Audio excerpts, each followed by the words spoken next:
กั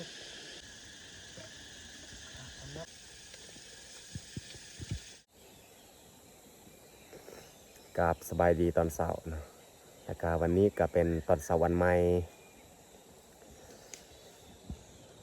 นี่แหละบอนที่เขานอนเมื่อคืนนี้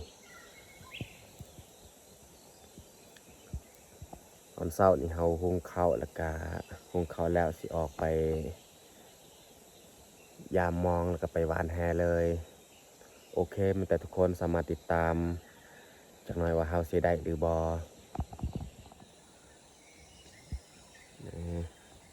บรรยากาศยามเช้า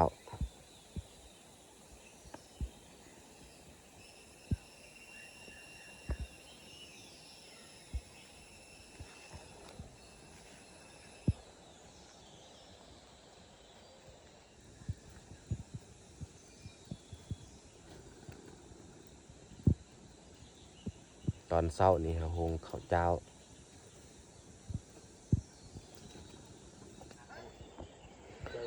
เขาหุงเขากระสุกเรียบร้อยเขาเมียนเครื่องคองแล้วก็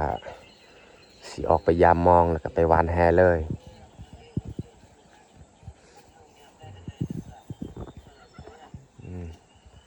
เขาเริ่มออกเดินทางเลยไปยามมอง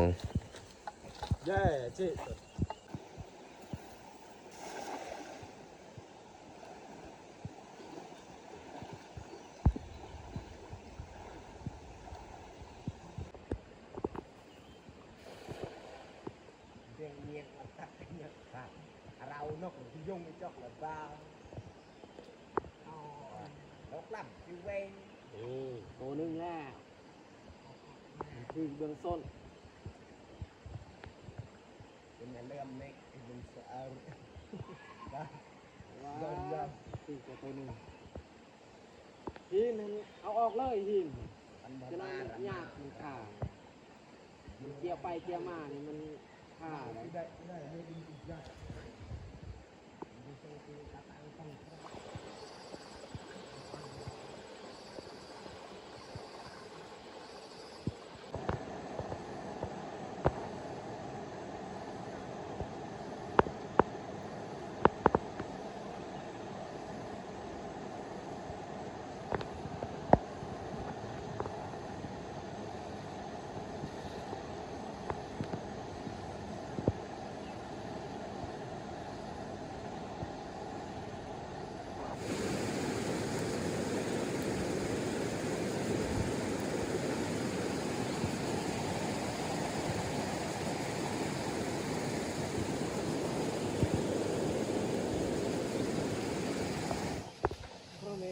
กินขี้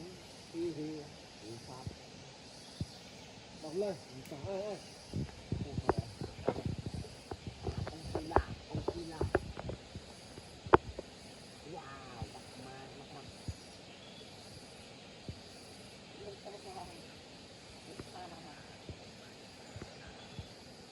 สบายแล้วนะ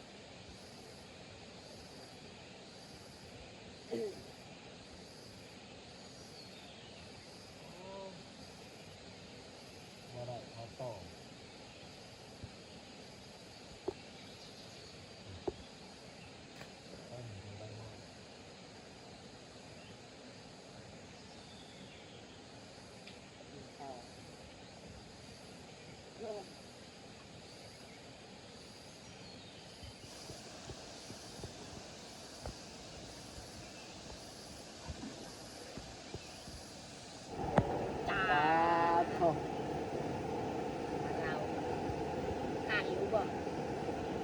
น้ำไหลแห้งดึงเลยเอามาบนนี้มาดึงทางนี้มันขาด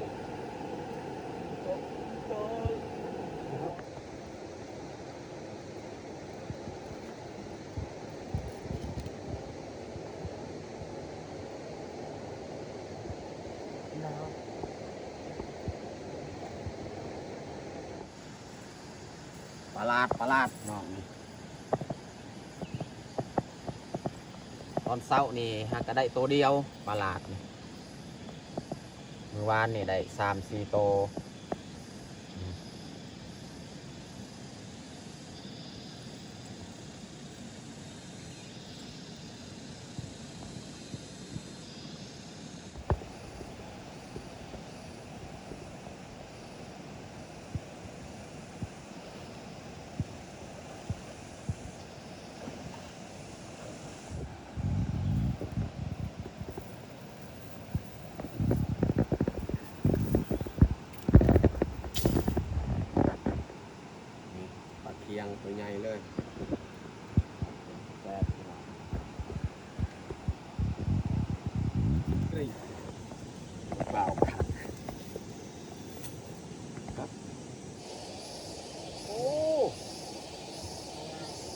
ฝนตกเลยดึงเลยดึงเลย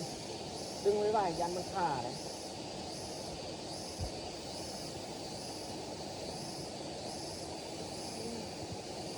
เพราะว่าแต่ตัวเดียว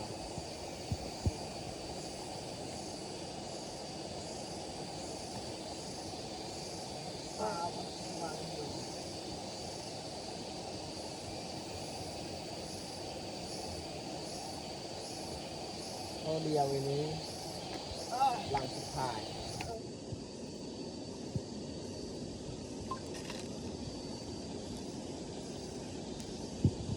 คนตามเคลื่อนไหวเป็นไปอย่างเคลื่อนไหว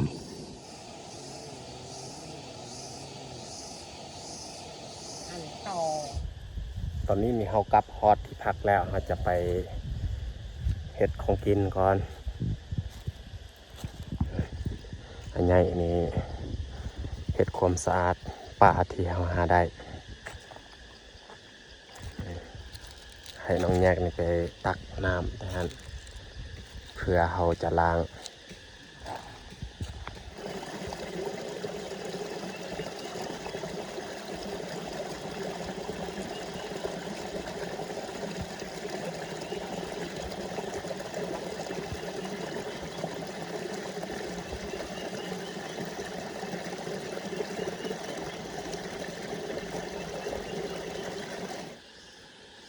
อันนี้จะแม่นเคียดที่เราออกไปหาเหยื่อเมื่อคืนนี่แหละ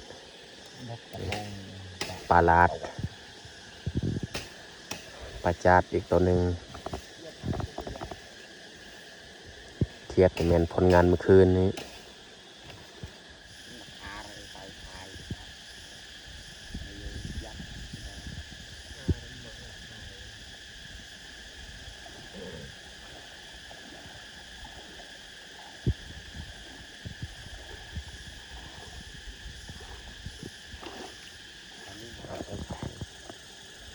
แกงไข่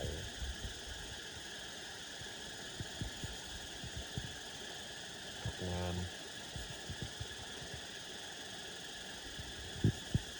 ผักกะลายางสำหรับผลงานตอนเช้าก็เบิดแต่สำนี้แหละ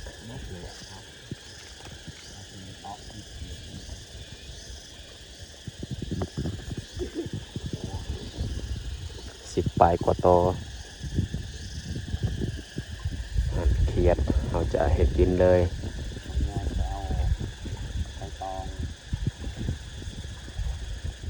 เขาเอาใบตองนี่เพื่อเขาจะตักเข้าปะอยุนี้แล้วก็หม้อนี่เขาจะต้มผัก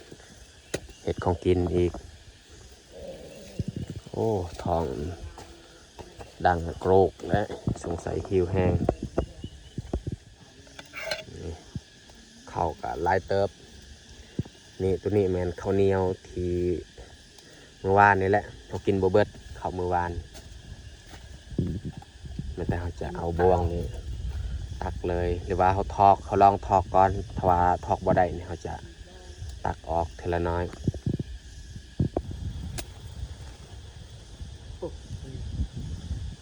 ใส่เฉยนี่เขาจะเอาหม้อนี่ไปล้างก่อนแล้วก็เสียเห็ดของกินนี่เขาโอ้คักเครื่องกลางนี่มันอยากใหม่หน่อยนึงแต่ว่าขยะบ่เป็นหยังเขาบ่กินตัวนี้มีแต่เขาสิไปเห็ดของกินหันจุไอ้ยับแล้วก็ไอ้ยืงไอ้ใหญ่นี่แม่นเห็ดของกินเขาปรุงเรียบร้อยหันไปน้องแยกเขาสิไปล้างหม้อนี่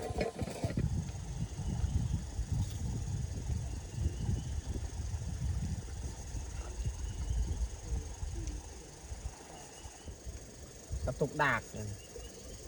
วัดตับ เย่โยยังใส่อะไร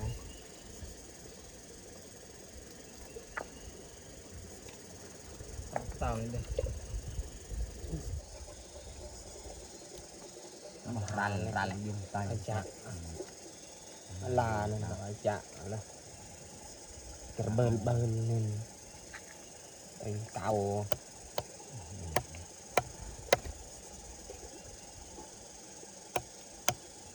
น้องไก่ดาวตัวนี้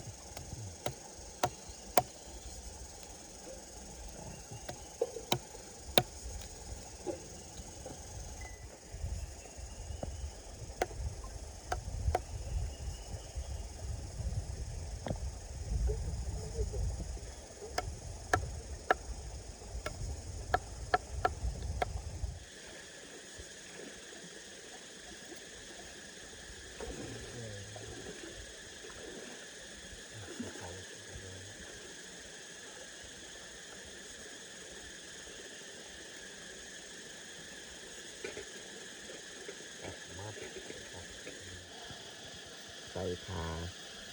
เด้อสาวยาว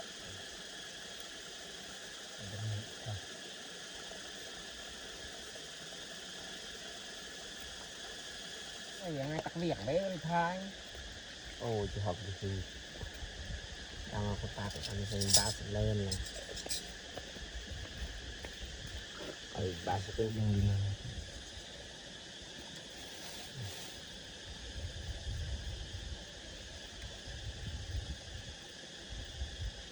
Ơi chạm ta mà đây nông rau cả nông mà nông bảy pas nông anh cha ya nua papa tu em lai dah macam sing perjalanan tak em nua tiket em tolong periksa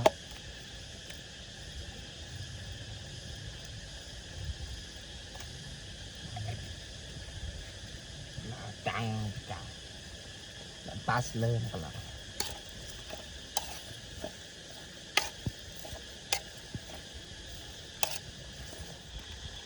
นี่มันไข่มดแดงเป็นเห็ดก่อยไข่มดแดงนี่พี่น้อง เป็นขวดอันนี้ตัวมือวานนี้ โอ้เอ็นลงใส่ เอาอีกตัวเอา นกปลากันนะทำไมในจะยิงกราบลงเรือกัน ตั้งอันนี้ เอาล้างไข่มดแดงเรียบร้อย ยังมีอีกนี่ในกระสอบ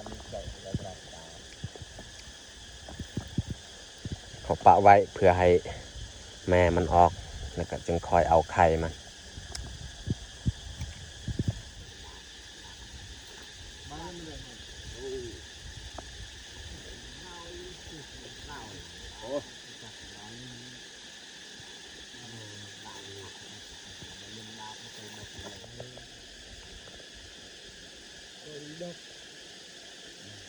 ปอก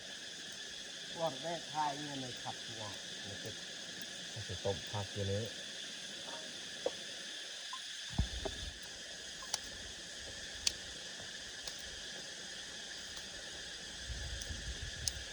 ทีนี้เห็ดก่อยเอาก่อยไข่มดแดง นักเบิกอันไหนจะได้อันเดียวแกะได้จะได้เยอะได้อีกอันอด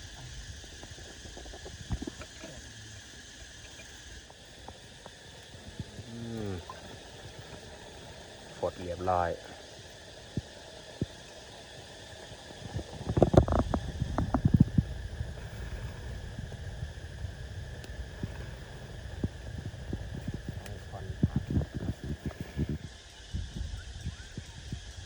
กินแต่สุกเรียบร้อย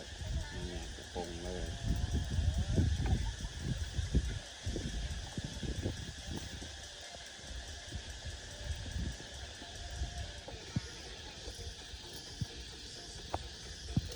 ค่อ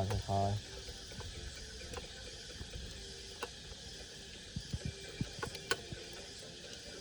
โอ้เต็มถ้วยเลยตักอีกติดในหม้อ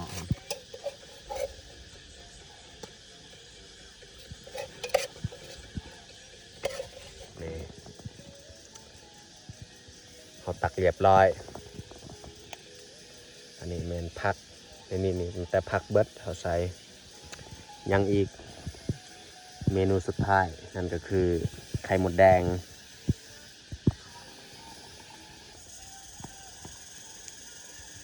เอาปลาที่เขาได้เมื่อเช้านี่แหละมาปิ้งต่ออีก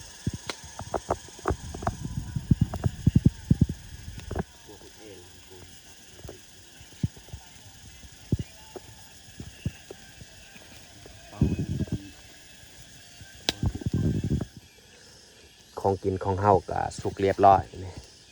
จะมี3เมนูออกเคียดแล้วก็ปนปลาอีกก้อยไข่มดแดงต้มผักข้าวเจ้าหุงแต่เช้าเลยเบิดสำนี้แหละสำหรับของกินและก็อาหารของเฮา ตอนนี้ก็เรียบร้อยแต่งข้าวของเฮาแต่เฮาที่ลงมือกินข้าวเที่ยงเลยมาทุกคนมากินข้าวเที่ยงน้ำกันมาแซ่บน้ำกันกินข้าวเจ้าพี่น้องหอด12 โมงกินได้กินข้าวเช้ามันเป็นข้าวเที่ยงเลยนั่นแหละอดตั้งแต่เช้า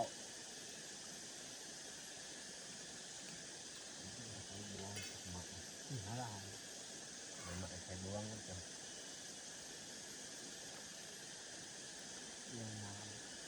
บวงใส่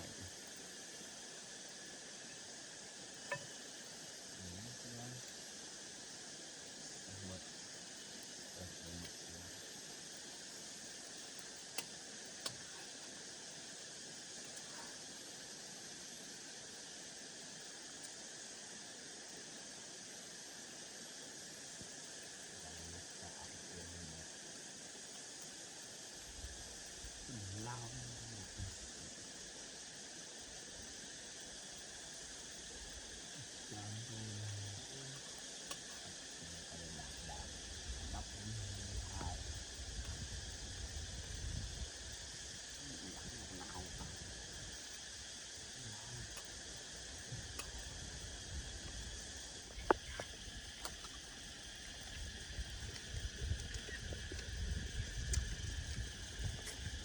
ก้อยไข่มดแดง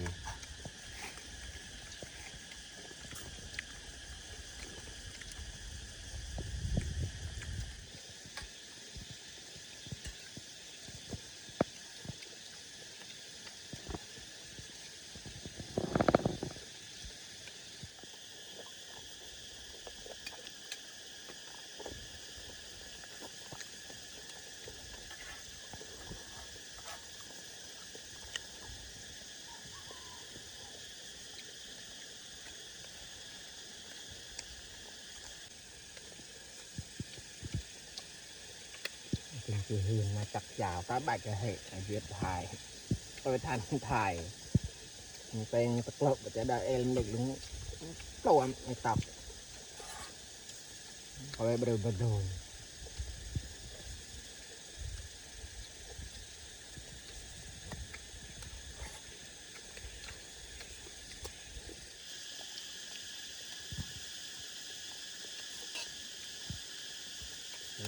ตั้งอย่างไร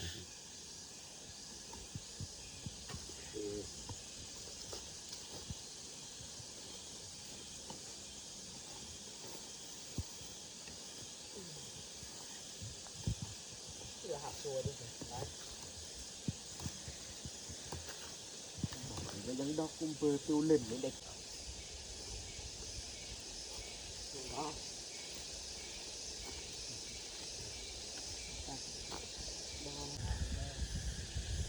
เฮาเกียมเครื่องเรียบร้อยนี่ไม่แต่เฮาจะเกียมออกเดินทางกลับบ้าน